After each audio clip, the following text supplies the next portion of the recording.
السلام علیکم دوستو، 80 اور 90 کی دہائی میں ہم کئی ڈراماز دیکھتے رہے. ان ڈراماز میں ایک معروف ڈرامہ وارث تھا، اس کے ساتھ دھواں ڈرامہ تھا، الفا بریوو چارلی تھا، من چلے کا سودا تھا، اندھیرا اجالا تھا، جانگلوس تھا، اور ایک بڑا شاندار ڈرامہ اینک والا جن بھی تھا.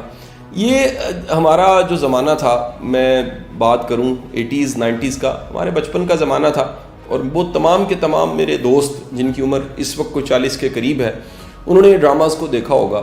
ہم سب کے سب جن کی عمر 40 کے قریب ہے اور 40 کے لگ بھگ ہے، ہم انکار نہیں کر سکتے کہ ہمارے لاشعور میں، ہمارے مائنڈ میں، ہمارے دماغ میں کہیں نہ کہیں ان ڈراموں کے نقش موجود ہیں. ہم کہیں نہ کہیں ان ڈراموں کو ریکال کرتے ہیں اور ہمارے بچپن کی کئی یادیں، امیجنیشن ان ڈراموں کی کہانیوں کے ساتھ جڑی ہوئی ہیں. یہ نسل جنہوں نے یہ ڈرامے دیکھے، یہ آج کی نسل سے تھوڑی سی مختلف آپ کو محسوس ہوگی.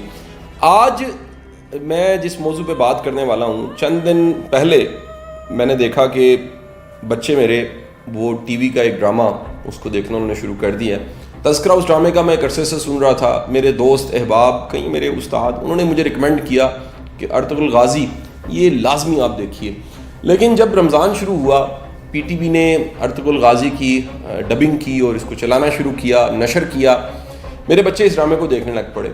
میرا خیال ہے اگر وہ ایک سمجھانے کے لیے کہوں تو ایک غلطی میں نے کی کہ ایک دن ان کے ساتھ بیٹھ کے ایک قسط دیکھ لی. بس اس غلطی کے بعد کیا ہوا کہ میں نے پھر روز ارطغرل غازی کو دیکھنا شروع کر دیا.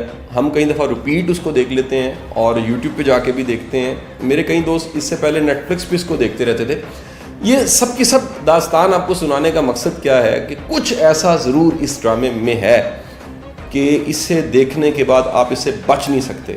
حالانکہ آپ دیکھیے کہ اس ڈرامے میں جو کردار ہیں، ان کے لباس، ان کا انداز، وہ بڑا کلاسیکل دکھایا گیا. آج سے 700 سال پہلے جو مسلمانوں کا عروج تھا اس وقت کو دکھایا گیا، اور ایک بڑا شاندار کریکٹر جس کو ارطغرل غازی کہتے ہیں. کمال یہ ہے اس کریکٹر کا کہ یہ کریکٹر اپنے ڈائلاگز، اپنے جملے، سچویشنز، ویلیوز، ایتھکس کی وجہ سے انتہائی اس وقت مشہور و معروف ہوتا جا رہا ہے. یورپ، مڈل ایسٹ، افریقہ، یورپ، تمام کے تمام ممالک میں تقریباً کوئی 60 کے قریب ایسے ممالک ہیں، اس کے ملینز میں ویوڈ ہیں، اور یہ دیکھنے والوں کو اپنے شہر میں گرفتار کر لیتا ہے. اچھا، کمال کی بات یہ ہوئی کہ ہمارے جو پرائم منسٹر ہے عمران خان صاحب، انہوں نے بھی کہیں ریکمینڈ کیا کہ پوری قوم کو اس ڈرامے کو دیکھنا چاہیے. آپ کو یہ بھی حیران کن بات بتا دوں کہ یورپ میں اس ڈرامے پہ کرٹیسزم ہونا شروع ہو گیا. مصر میں اس کے خلاف فتوے مل گئے، انڈیا نے اس کو بین کر دیا، ایون عرب ممالک میں بھی اس پہ شدید کرٹیسزم ہوا. اس کے باوجود یہ دیکھا جاتا رہا. اس ڈرامے کی خاص بات یہ ہے کہ یہ حقیقی کردار، حقیقی کہانی اور ایک عروج کی داستان جو مسلمانوں کی عروج کی داستان ہے، اس کو کہیں یہ رقم کرتا ہے. ہماری نئی نسل جو بیٹ مین، اسپائڈر مین، ایکس مین، سپر مین، اس طرح کے کریکٹر جو فرضی کردار ہیں، ان سے بڑی متاثر ہو چکی تھی. وہاں پر ایک اصل کردار ارطغرل غازی، اس کو دیکھنے کا سب کو موقع ملا. مجھے اس ڈرامے کی سب سے خاص بات یہ لگی کہ مرد داڑھی میں، عورت مکمل لباس میں کتنی جاذبے نظر لگتی. نوجوان نسل جب بھی کسی کو فالو کرنا شروع کرتی ہے تو وہ اس کی تصویروں کو اپنی ڈی پیوں پہ لگانا شروع کر دیتی ہے. ارطغرل غازی کی تصویروں کو نوجوان نسل نے اپنی ڈی پیوں پہ لگانا شروع کر دیا. یہ ڈرامہ بتاتا ہے کہ ایک قبیلے، کائی قبیلے کے چند افراد جن کے پاس ایمان تھا، جذبہ تھا، اللہ پہ پورا بھروسہ تھا، وہ کیسے پوری دنیا پہ چھا جاتے ہیں اور حکومت کرنے لگ پڑتے ہیں. سب سے کمال بات بتاؤں، اس ڈرامے کے جو جملے، ڈائلاگز ہیں، وہ سنہری حروف سے لکھنے چاہیے. میں ان کو کوٹیشن سمجھتا ہوں، اور ان کوٹیشنز کو لوگ فیس بک پہ پوسٹ بھی کرنے لگ پڑے. میں چاہوں گا کہ اس ڈرامے کے کچھ ڈائلاگز، جملوں کو میں آپ کو سناؤں.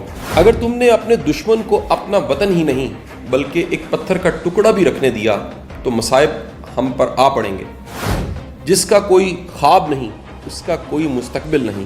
ہمارے دشمن کی طاقت ہماری بہادری کی علامت ہے. اگر ہم گر جاتے ہیں تو پوری اسلامی دنیا گر جاتی ہے. جب تک ہم اپنے عقیدے، روایات سے مضبوطی سے وابستہ ہوں گے، ہمارے سر نہیں جھکیں گے اور اسلامی پرچم نہیں گرے گا. جب تک ہم اللہ کے رستے پہ چلیں گے، کوئی بھی ہمیں گھٹنوں کے بل نہیں گرا سکتا. اگر آپ کا دل خالص اور پاکیزہ ہے تو دنیا کی کوئی شیطانی قوت آپ کا محاصرہ نہیں کر سکتی. ذوالفقار سے اچھی نہ کوئی تلوار ہے اور نہ علی سے بڑا کوئی بہادر زمین پر. اصل ہیرو وہ ہوتا ہے جو نیچے گرتے ہی اٹھتا ہے. 2 طاقتیں ہیں، ایک تلوار، دوسری عقل. ابھی تک کوئی ایسی تلوار ایجاد نہیں ہوئی جو عقل کو ہرا سکے. مجھے موت کا ڈر نہیں، لیکن وہ آخری سانس میرے لیے حرام ہوگی جس سے پہلے میں ہتھیار ڈال دوں. ہمارے اسلاف کی داستانیں بچوں کو سنانے کے لیے نہیں بلکہ مردوں کو جگانے کے لیے سنائی جاتی ہیں۔ جہاں انسان جاتا ہے وہاں اس کا رزق پہلے سے پہنچ چکا ہوتا ہے۔ ہمیں خیانت اور دھوکہ بازی سے کامیابی حاصل کرنے کی بجائے موت کو ترجیح دینی چاہیے۔ حق